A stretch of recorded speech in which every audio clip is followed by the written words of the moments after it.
So you're going to start with your dry ingredients. So you have your flour and you have salt. You're going to put in a little bit of salt. And then you have your baking soda. Donc, on commence avec les ingrédients. Parce que, so we're going to do our wet ingredients in here, and then we're going to add the dry ingredients. Okay. Donc, on commence par utiliser seulement les ingrédients qui sont secs. Donc, il y a la farine, il y a le bicarbonate et un peu de sel. On les met ensemble. نبدو نحطوا مع بعض المواد الجافة فيها الفرينة الملح البيكربونات voilà. Et une fois que les ingrédients sont mis en sec, on le met à part. C'est pour ça qu'on n'utilise pas le grand. donc نخلوا البول تاعنا الكبير باش نحطوا المواد السائلة باش نحطوا لها من بعد كده المواد الجافة. So then you're going to put this aside. You've got your dry ingredients ready. You can use either an electric mixer or, of course, a bowl with a spoon like we're going to do today. And you're going to... Donc, on a le choix on va mettre les ingrédients qui sont humides, on va dire, et pour le mélanger, ça peut être un malaxeur, du mécanique ou à la main.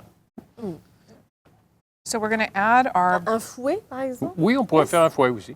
On peut le faire aussi. So we're going to put in our butter. Comment on l'appelle en anglais? Whip. A whip. Whip. Yeah. Whip. Du whipping. Quand tu fais du whipping, ça veut dire que tu le fouettes. ضراب. العربية ضراب. Oui. So you're going to put sugar with your butter. You're going to put your white sugar. نضيف السكر للزبدة. And your brown sugar. السكر الأبيض والسكر البني. Ça va, je me débrouille un peu quand même. C'est bien, c'est bien, c'est bien. That's good. And then you are going to mix this up. So you can do this mechanically or by hand. It's very easy to do. Donc tous ces ingrédients, ils ont mis dans ce bol séparément du sac et on le mélange fortement afin de pouvoir justement mettre une consistance qui devient lisse. Mais il ne faut pas oublier qu'au début, vu qu'on a un four, il faut allumer le four à 190 degrés Celsius parce que sinon on va attendre pour le four aussi. Oui, et ce n'est pas quelque chose qu'on veut attendre. Ah. On veut cuire et manger. tout de suite. لازم نسخنوا الفرن نتاعنا على 190 درجة مئوية. We're going to add our egg. Donc l'œuf. Oui. And vanilla. Et la vanille. We're going to mix that in.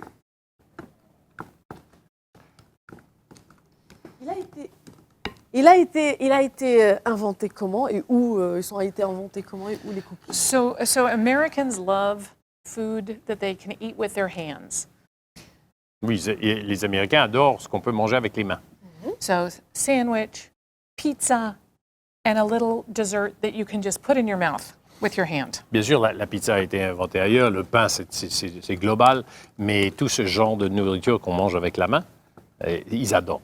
Donc là, c'est pour ça. Ils ont été développés et surdéveloppés aux États-Unis. D'ailleurs, les plus grands fast-food, c'est des enseignes américaines qui ont été exportées partout dans le monde. Oui, c'est ça. Et donc, en faisant cette histoire de manger avec les mains, on a trouvé, qu'est-ce qu'on fait comme dessert? Ce n'est pas un dessert crème glacée, ce n'est pas un dessert grand gâteau avec... Non, ça devient quelque chose qui est compact, vite, la famille peut prendre et les enfants peuvent aller jouer. Mais d'où cette idée de vouloir manger avec les mains? Parce qu'ils n'ont pas le temps et donc ils veulent faire vite ou parce qu'ils sont pratiques, ils sont pragmatiques et pratiques? You can eat this when you go out to the park or to a ball game or to a fair. Donc tu amènes ça où tu veux. C'est ça l'idée du compact. Mais la première fourchette, c'est les mains. C'est vrai. I'm going to add the dry to the wet. C'est ça. C'est encore cette texture qu'on parlait et de tout. On dit qu'il y a une alchimie qui se crée quand il y a le contact des doigts avec la bouche, avec... Surtout quand il faut sucer lécher toutes les sauces et oh c'est bon. C'est bon, c'est vrai. C'est enfantin en fait, ça rappelle l'enfance. Ouais. Donc là, on a mélangé tous les ingrédients liquides. خلطنا كل المواد السائلة وبعد ضفنا لها المواد الجافة. Donc, on va leur rappeler les ingrédients qu'on a mis. Donc, on a mis un œuf, on a mis du sucre. On a de la farine, de la bicarbonate, du sel, un œuf, comme on a dit, du beurre qui est ramolli. Oui. Hein. On se retrouve avec justement le sucre blanc, le cassonade, le sucre brun, et de la vanille. Il ne faut pas oublier la vanille. Oui. And then, when it's almost mixed, on mélange avec les mains. You're almost mixed. On peut le faire avec les mains aussi. Oui. Mais le problème, c'est qu'après ça, on commence à vouloir... So, but you don't want to mix it too much because you want your cookies to fluff up in the oven. Oui. Donc, si on le mélange trop au début, et on le fait trop lisse, c'est que ça va occasionner possiblement que le biscuit ne deviendra pas plus gros. Il va devenir plat, il va rester plat. Il va s'affaisser. Et oui. So we're going to add our chocolate chips. Ou on pourrait prendre notre chocolat et le hacher avec, Oui, avec le absolument. couteau. Oui. Absolument. And nuts. Et les noix. C'est le plus important, c'est Avec les noix de peut-être pécan, c'est le bon chocolat. aussi. C'est peut-être le chocolat, oui. c'est le plus C'est important. déjà très gourmand. Exact. Donc là, on va passer au façonnage. La cuisson, ça prend pas beaucoup de temps, les cookies. Non, ça dépend aussi du four, mais d'habitude, entre 8 à 10 minutes. Yeah, 10 minutes only. Il faut seulement garder un œil dessus, parce qu'on va les voir ramollir. Hein, Oui. Et même en ramollissant, là, elles vont commencer à devenir dorées. Oui. Et ça continue à cuire lorsqu'on les sort. Donc, ils sont bien, ils sont dorés, on les sort du four. Il D'accord. faut les laisser rester à la température de la salle pendant 30 minutes.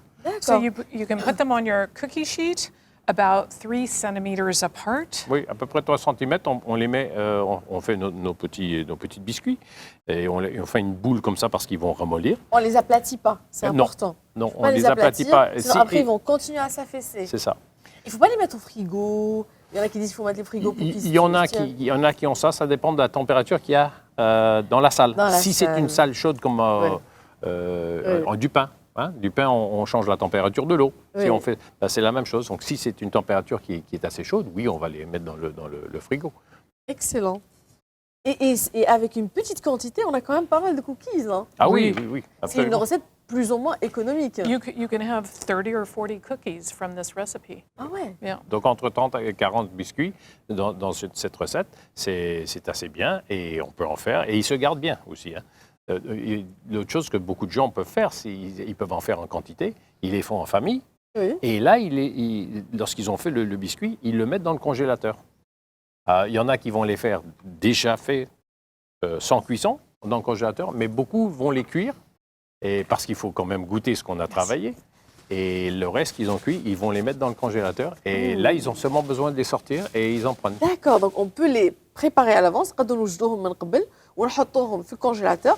كي يجوا في خاطرنا, on va les sortir et on va les mettre à cuire. Oui. Excellent. Merci beaucoup pour cette recette. On va la mettre à cuire. On va continuer à façonner tout ça et on va se retrouver avec tout ce qu'on a préparé sur la table. راح نديرهم يطيبوا بعد راح نرجعوا نشوفوهم على طاولة التقديم واجدين ونكملوا حكايتنا مع سعادة السفيرة وزوج نتاعها.